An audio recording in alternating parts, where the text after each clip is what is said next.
Good morning, everyone. We are continuing here in the words of the Chavetz Chaim in the Sefer Mitzvahs HaKotzar, and we are in Mitzvahs Lo Yisaseh, the negative commandment Chaf number 20. Shelo lachamol al oivdei avodah zarah. A person should not have mercy on oivdei avodah zarah, on idol worshippers. Now, the words, I will warn you in advance, the words of the Chavetz Chaim are very scathing words over here. And we have to keep in mind that most likely this does not apply to the majority of the non-Jewish world. It's talking about Oivdei Avodah Zarah, idol worshippers. Baruch Hashem, most of the world is not considered to be idol worshippers. But as we've been describing in the previous mitzvahs, since that idol worship is the antithesis of a life of emunah and a life of Torah, it is something that must be eradicated from our life, certainly. And we have to do whatever we can to really wipe it out of this world, because it stands in the face of everything that the Jewish people want to accomplish. When Avraham Avinu recognized HaKadosh Baruch Hu in his life, he went around the world teaching the entire universe about the idea of one Hashem, Shema Yisrael Hashem Elokeinu Hashem Echad, Hashem is one. And he was quite successful in his kiruv operation to teach the world that the Hashem is omniscient, there's only one God, he's the creator of the world. And that was the mission of Klal Yisrael for all generations. Once that Avram was who brought that here into our lives, our mission, especially from the time that the Torah was codified by Har Sinai, with the mitzvah Anochi Hashem Elokecha, that I am Hashem your God, that means that Hashem is one, and we have a mitzvah to believe in the Ribbono Shel Olam. This is the mission and the charge of Klal Yisrael, to be the nation that will reveal the existence of HaKadosh Baruch Hu here in this world.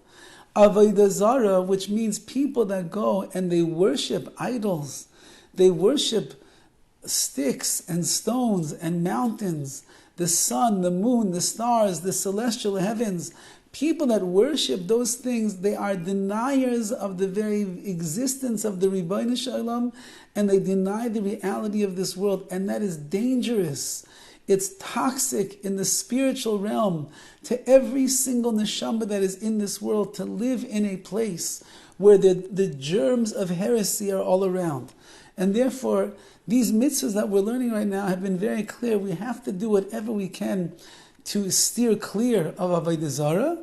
And even today we will see we have to do whatever we can to even remove Avodah Zarah from around us when there's a possibility.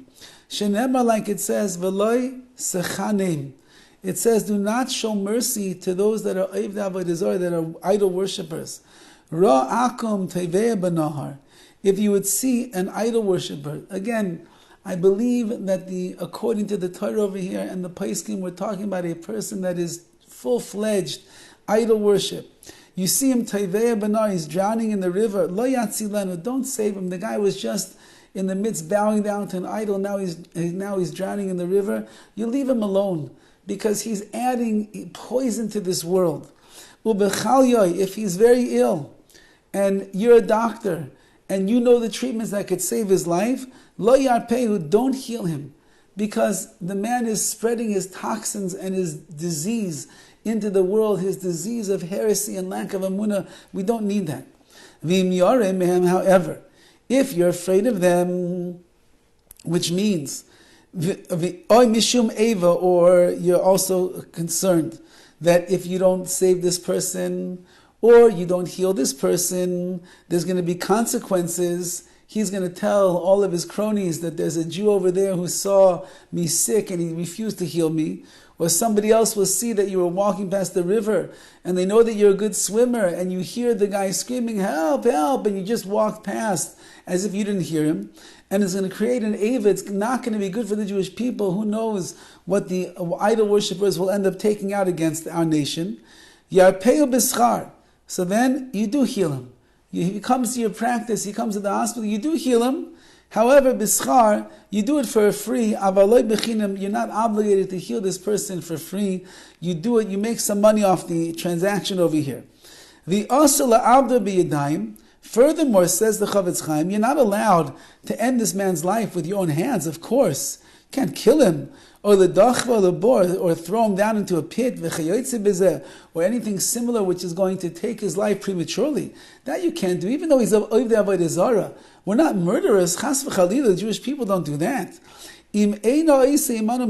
Unless, of course, he's making some kind of a war with you, and he's battling, then you have a mitzvah to defend yourself, and if the only way to defend yourself is by taking his life, then that's what you have to do. And that's like in any area of war. Do not give them any free gift.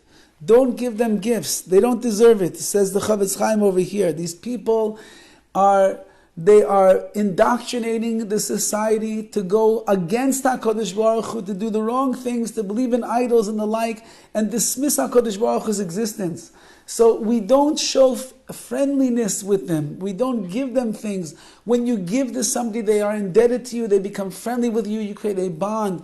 We're not looking to make any bonds over here. Furthermore, you're not allowed to speak the praises of the Oved Avodah Zarah, of the person who worships idols. All the more so, you can't praise their actions, what they do. Oh, you know this guy that was just bowing down to the idol? Should have seen how nicely he gives tzedakah. Oh, this guy that was just saw in his sanctuary over there offering sacrifices to the moon. You should see what a fine mensch that person is. Oh, you should see what a great ball player he is. Look at this, he's so talented in this. No. Says the Torah, you're not allowed to do these praises, because when you praise the people that we're trying not to be like, it ends up putting into your mind a feeling that, no, there's something very valuable about this person. Something to learn from them. They're not such a bad person after all. Now, I'm not saying that they're horrible people, but what they represent is horrible. That's what the Chavetz Chaim is saying over here. And therefore, steer clear and keep your comments to yourself. And if you machshiv them, if you show that you find them important, and you look at them to be prominent and as chashiva, valuable people, and you talk about them in that way, your words will end up attaching you to such a person, and that will be a detriment to your own emunah. And therefore, it says the Torah, be very careful. Be very careful. And as we'll see tomorrow, Be'ez Hashem, in the up and coming halacha, how careful a person truly has to be in order to steer clear of getting too close to the Oved Avodah Zarah, the idol worshippers, and that world, in order to be able to maintain a pure and a clear understanding of what the Jewish identity is really all about. Have a wonderful day.